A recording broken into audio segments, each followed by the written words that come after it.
Vous écoutez Europe 1, il est 11h30. Le journal de la santé avec Anne Le Gall. À la une de l'actualité, le gouvernement qui veut encourager des moments de répit pour les personnes proches de malades ou âgées. Je vais le dire dans l'ordre. Pour des proches de personnes malades ou âgées, voilà. Inquiétude autour d'un mystérieux virus respiratoire aux États-Unis. Et puis, les garçons 2 fois plus casse-cou que les filles entre 4 et 6 ans. Il faut développer des moments de répit pour les proches des personnes malades ou handicapées. C'est l'un des axes du projet de loi sur l'adaptation au vieillissement qui arrive aujourd'hui à l'Assemblée nationale. Pour aider les seniors à rester chez eux, le texte prévoit l'aménagement des logements, la hausse de l'allocation autonomie, mais aussi le développement de salles de répit. Ce sont des centres d'accueil à qui l'on peut confier quelques heures ou quelques jours un proche, handicapé ou malade, le temps de souffler un peu.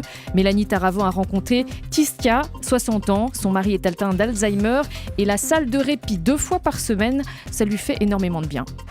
Quelquefois, c'est un peu oppressant de se dire je suis responsable de tout, il faut que j'organise les activités, etc. Bon, une fois qu'on a proposé de regarder les albums photos, d'écouter tous les disques qu'on a, de faire toutes les promenades possibles dans le quartier, il faut encore trouver d'autres choses. Voilà. Pour moi, c'est un vrai répit, oui. Les garçons seraient 2 fois plus casse-cou que les filles entre 4 et 6 ans. C'est ce qui ressort d'une enquête de l'Institut de veille sanitaire. Les chutes, les bobos et les fractures n'ont pas lieu en premier lieu à l'école, mais à la maison et dans les parcs. Et rappelons-le, il faut protéger la tête des enfants, car dans 60% des chutes, c'est elle qui trinque en premier. Entre 2 et 4 ans, 2 chutes graves sur 3 se terminent à l'hôpital. Les restaurateurs vont devoir informer sur les allergènes dans leur menu. À compter du 13 décembre prochain, les restaurateurs devront tenir à jour un document écrit pour informer les consommateurs de la présence d'allergènes comme les noix, les cacahuètes ou même le gluten dans les plats. Le gluten, on en parle dans un instant sur Europe 1. Inquiétude autour d'un virus respiratoire aux États-Unis. Oui, cela fait l'ouverture de certains journaux télé américains et canadiens en ce moment.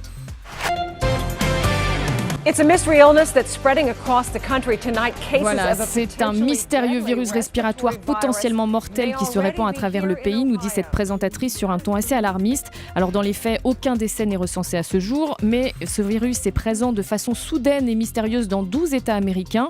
Il a entraîné des centaines d'hospitalisations, notamment en soins intensifs pour des crises d'asthme.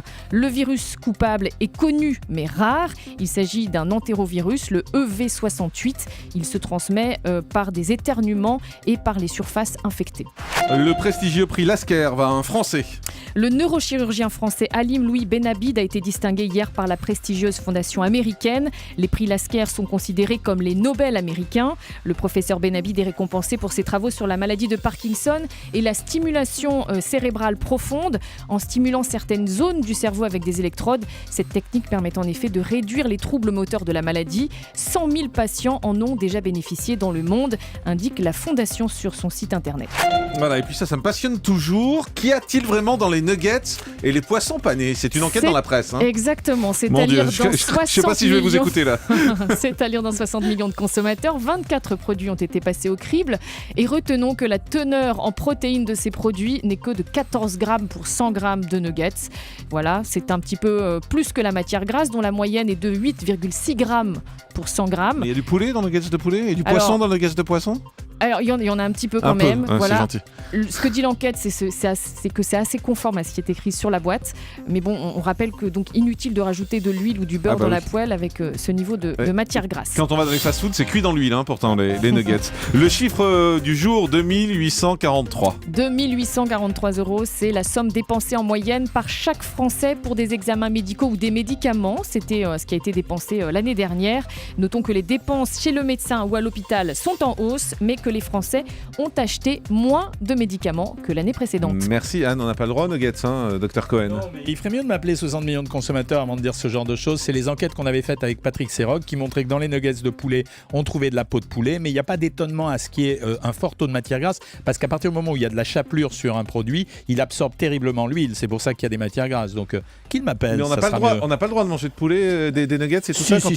Mais c'est il faut surveiller la composition des produits. Il faut vérifier qu'il y ait suffisamment de viande, qu'il n'y ait pas trop de matière grasse. Et puis, c'est pas très compliqué à faire. Vous prenez des bouts de poulet, vous les mettez dans de l'œuf et vous les panez avec de la chapelure, vous les faites cuire et ils seront plus sains et vos enfants adoreront vous voir les préparer. Merci Maïté.